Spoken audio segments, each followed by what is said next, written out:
Everfest has been a real fun set, man. I just love the artwork. I love the feel of it. I love just opening packs, man. And I've been opening a couple more boxes off camera, and just the whole carnival slot and all the extended art and everything in it. It's just a great set overall. And I just wanted to go over an important topic today about, evaluating what your goals are and when you're buying and opening boxes or trying to collect Everfest, because I think it's really important to look into, man. And I just want to say in the beginning, this is not investment advice. This is not financial, legal, or tax advice. This is not any type of life advice, relationship advice. I'm not giving you advice here. This is just me telling you what I'm doing, man, and how I'm doing. This is entertainment here.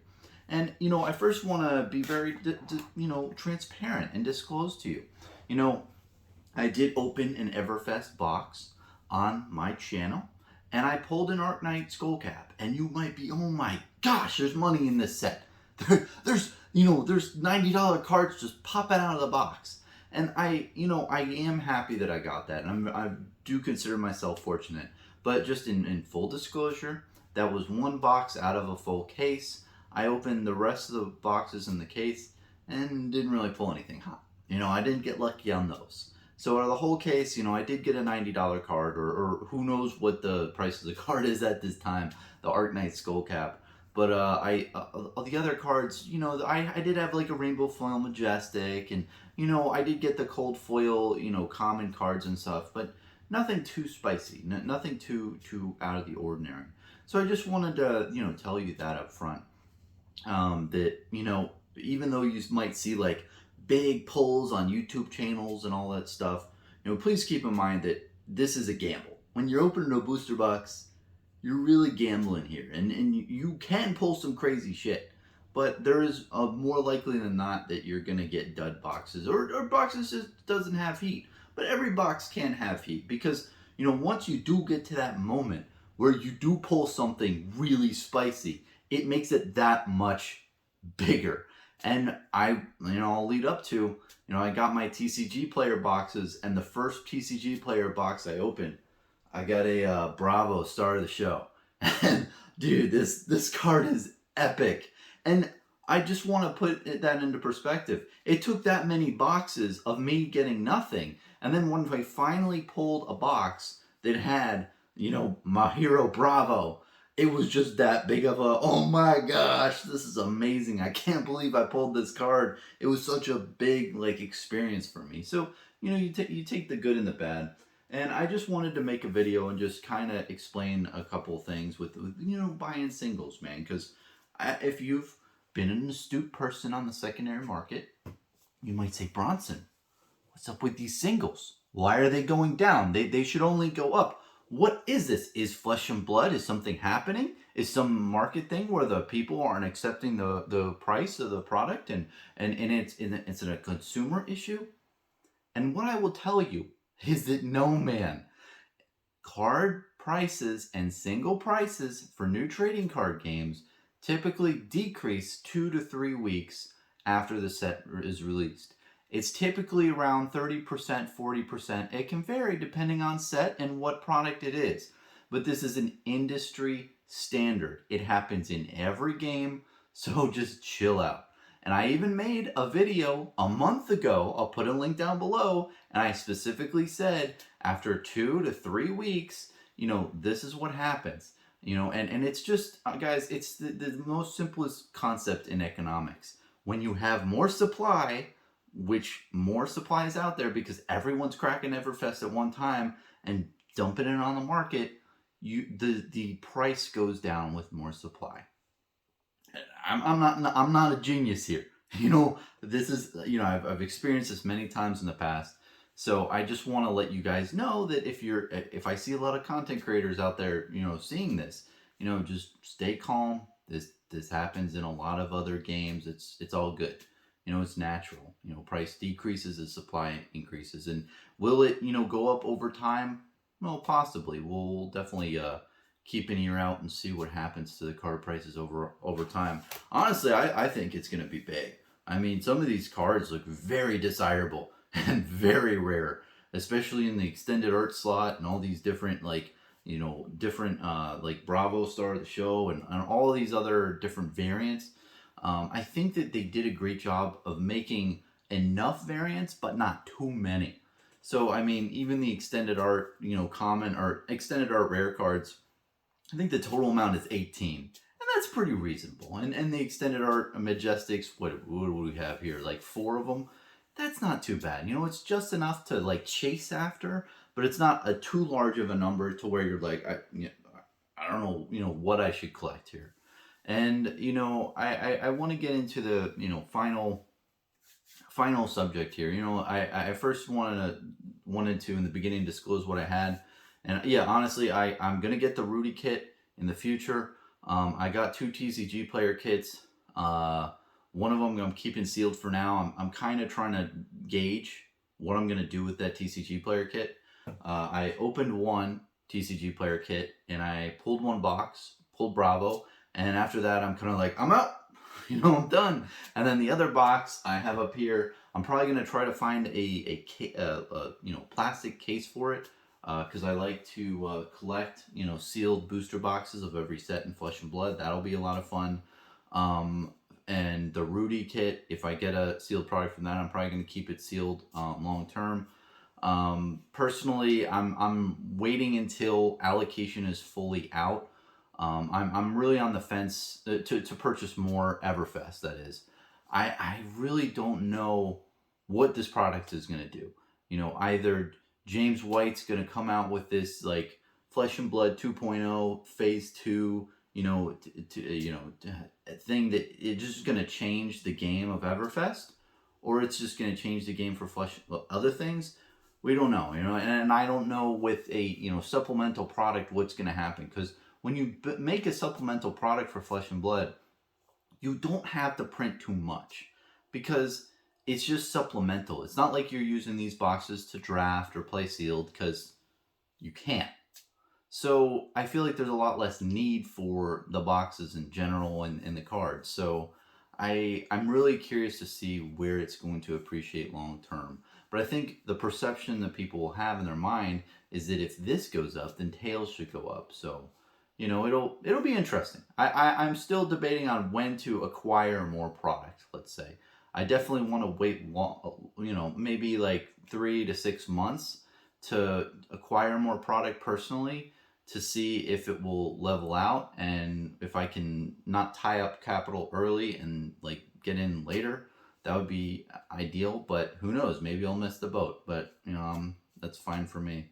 But other than that, that's basically everything that I've opened a case from Jason from Deck Edge, opened one box from TCG Player, and keeping the rest sealed. And that goes into my whole video topic. And you might think, wow, Bronson has rambled on this long. He forgot the name of his video. Well, there's a really famous episode of Family Guy where Peter Griffin is given a choice.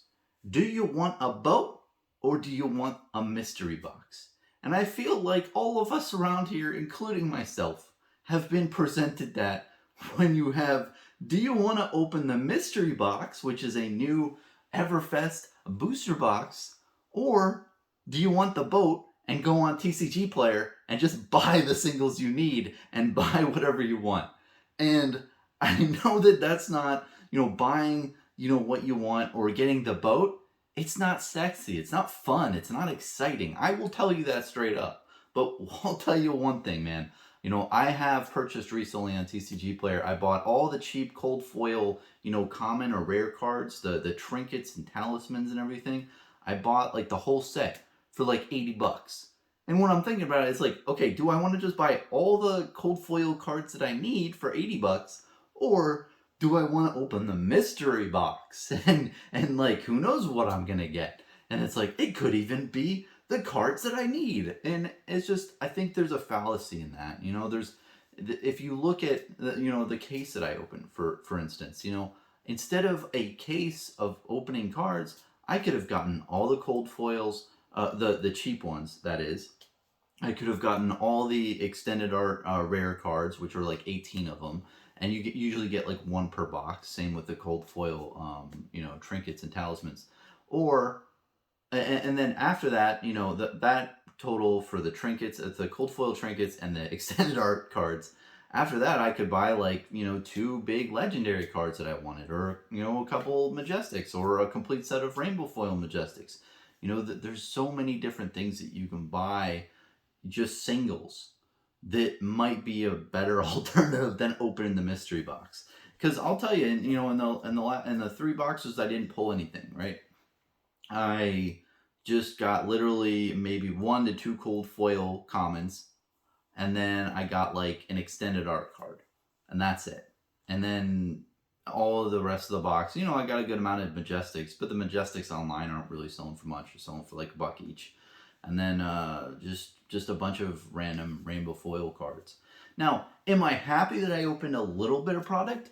Yes, because personally, you know, my end goal for this set, I have a bunch of different ones, but one thing I really want out of the cards that I'm pulling is I want to create a full rainbow foil and cold foil set. That would be really cool. I think with Everfest I can do it, especially with Bravo. Man, that was a lot of, you know, I consider myself lucky with that pull. But, you know, overall, when I look at it and I look at, okay, do I want to open up more product, or do I just want to buy the singles that I need? You know, I'm personally in the camp of, I'm in where I want to just buy the singles I need. And I think it's really important to analyze that and see it, because, you know, it's fun to open a box. I'm not gonna BS you. And maybe that is what you want to do. Maybe you want to just have fun. Then open up, man, to your heart's content. And I wish you the best of luck rolling those dice, you know. But for me, like, I'm just realizing, especially since I've told you, 2 to 3 weeks after a new set comes out, prices drop significantly for single cards. So I think it's a really good opportunity for myself and anyone else really to just go in and grab the cards you need, and I don't think they're gonna stay around for that long, you know, that price period, especially if people really like the set and really want to collect it. So, you know, that's where I'm at, man. I want to get the boat. I don't want to get the mystery box, and it's something that we all can just look and reflect and see. And what do you want to get out of the box? That's the main question. And for me, when I ask myself that question, I'm like, oh, I kind of want the whole set.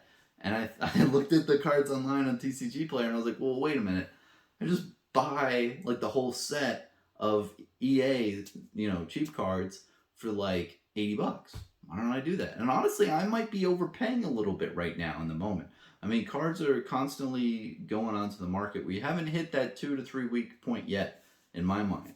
So, I mean, I could even be overpaying. But, you know, sometimes you don't know in life, and maybe some other news or information comes out after the fact that, you know, makes the card prices, you know, joint back up. We don't know, but I'm really enjoying the set. You know, let me end on that. You know, the main point of this whole video, let me summarize before I rant. Main point of this video is, when you're opening product for Flesh and Blood in general, or Everfest, I think it's always important to see, like, what are your goals? What are you trying to pull? And if it's cheaper to just buy it on TCG Player, then I mean, that's a really good point of view, is, hey, maybe I should just buy stuff on TCG Player that I need.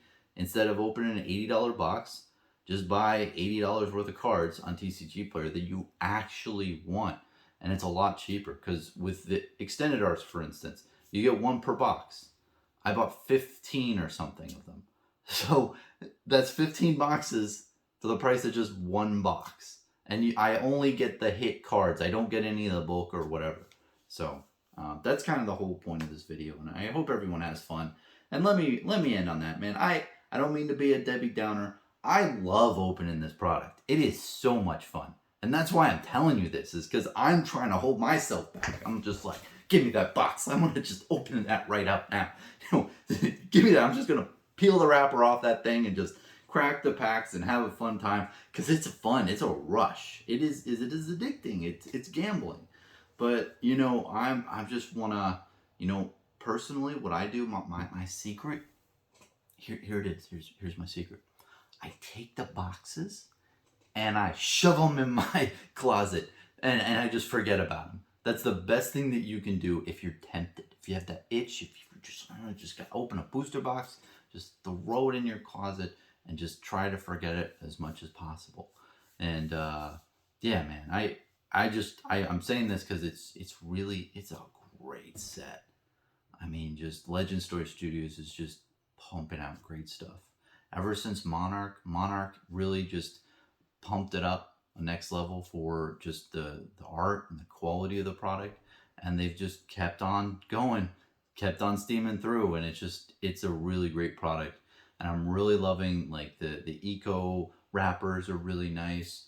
I think that the different extended arts and the different type of variety of hits you can get in a box is huge, because when you had it in the past, if I pulled a cold foil common out of Crucible War, the immediate thought in my brain was, fuck. Like, once you do that, you have a lot less chance of getting some really cold foil legendary or cold foil, the Fable or stuff. That's what I thought in my mind. I don't know how true that is. But you just had that resonating sound of like, oh, this box is nothing. And then, it just feels bad. But with Everfest, if I pull a cold foil common, I'm like, don't worry, we're still good. We still have, all these other slots that we can hit, especially the extended art Majestic slot. And honestly, with something, let me put this out here at the end too, is the way they put cards in these boxes is very hit or miss, let me say that. The algorithm is much more like randomized to where some boxes just have an insane amount of hits, and then some just don't have anything. So it is a good randomization process to where, in the past, I believe that there were some booster boxes and cases that you'd be like, okay, booster box only has one cold foil. That's it. Can't ever be two, only one. And now you can have two cold foils in a box. You could have possibly three, I believe. You could have multiple different extended arts. So the randomization on the boxes is big. So I feel a lot less of that out of the game after like 3 packs, to where I'm like, well, I'm not gonna pull anything else good in this box. And it feels like a rush, and it feels great. And I mean, the way they did this artwork, man. I mean, the Bravo card especially, like how they did the back of it too. Oh, dude, it just looks so fucking good. I don't know. I'm really excited for the set, and I hate to rant and say, Papa Bronson or Uncle Bronson's telling everyone to just buy singles on TCG Player. He doesn't want anyone to have fun. I hate to be that guy. I'm just being practical, and I want to tell you what I'm doing. I would hate with a passion to give a misrepresentation of the whole booster box experience and tell you that every box you open gets a legendary, because it's not true. I pulled one out of the first box. Very lucky enough, I had that on camera. 3 boxes, duds, but had a lot of fun. Not gonna lie, it was a rush. And then the last box I pulled, I got a Bravo, and that was an extreme high. So just really happy overall, man. This is a great set. I'm really looking forward to having the whole complete set collected, and I'll definitely make a video on that once that's put together. And I'm not sure if I can get there, but we'll see. But yeah, definitely that's my goal. So thanks for watching. Have a good one, man.